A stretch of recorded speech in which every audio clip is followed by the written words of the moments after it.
Hi, I'm Rick Kaler.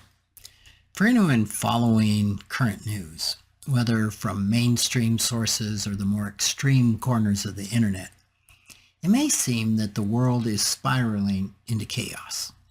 That same narrative is frequently echoed by politicians and political candidates. Are things really that dire? Attempting to answer that particular question requires taking a more objective look at our current circumstances compared to our past. Let's go back 4 decades and consider a few key indicators of well-being. Numerous sources suggest that in many ways we are leading longer and more prosperous lives than we were 40 years ago. According to the research organization, PRB, Population Reference Bureau, the average life expectancy in the United States stood at 73.7 years back in 1980. Today, despite the setback from COVID, that number has risen to 78.6 years, meaning Americans on average are enjoying nearly 5 more years of life than they were in the 1980s. Another crucial measure of the well-being is the poverty rate. In 1980, the U.S. Census reported a poverty rate of 13% in the United States.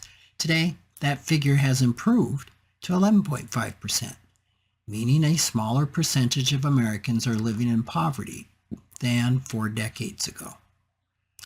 A June 29, 2022 article by Timothy B. Lee on Full Stack Economics, titled 24 Charts That Show We Are Mostly Living Better Than Our Parents, conducted a comprehensive examination of various aspects of our current environment compared to 40 years ago. The data used in the article are transparent and come from reputable and respected sources. Some results of this analysis might be pretty surprising. For instance, consider the decline in auto accident fatalities compared to the 1980s. The death rate, when we measure that in fatalities per 100 million vehicle miles, has more than been cut in half. Factors contributing to this reduction include improved highway designs, anti-drunk driving campaigns, and the widespread adoption of safety features like airbags, anti-lock brakes, and the like. But what about long-term inflation eroding our lifestyles? The Full Stack Economics researcher compared real-world purchasing power with actual prices. This is interesting. They created a metric that measures how long a typical wage earner would need to work to buy common items. When measured in hours worked, prices have significantly decreased. Let's take an example.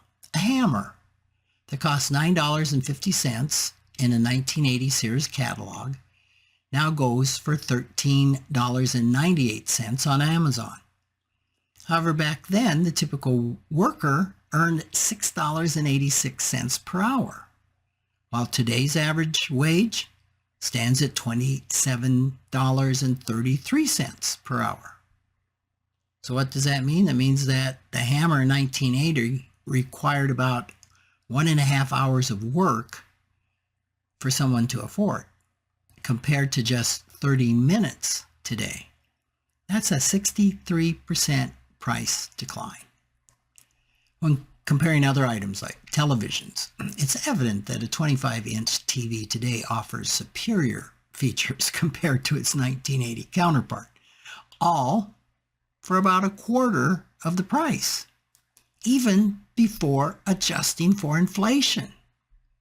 In 1980, only 70% of households had washing machines.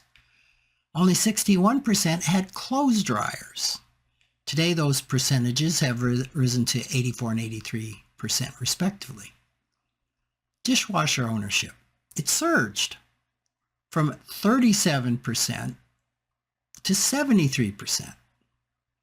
And today, 66% of households now have central air conditioning compared to just 23% in 1980. You can verify all this data on the Energy Information Administration's 2020 RECS survey data. Look it up. Certainly in today's world, we face real global problems. We cannot deny that. They bring genuine hardships and challenges for many people. Those who came before us did also.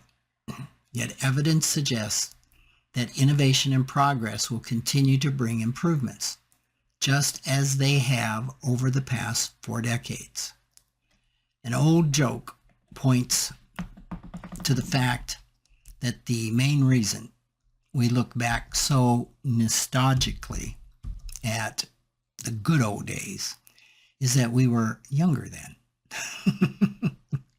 Which means that for our children and our grandchildren, these are the good old days. Thanks for joining me.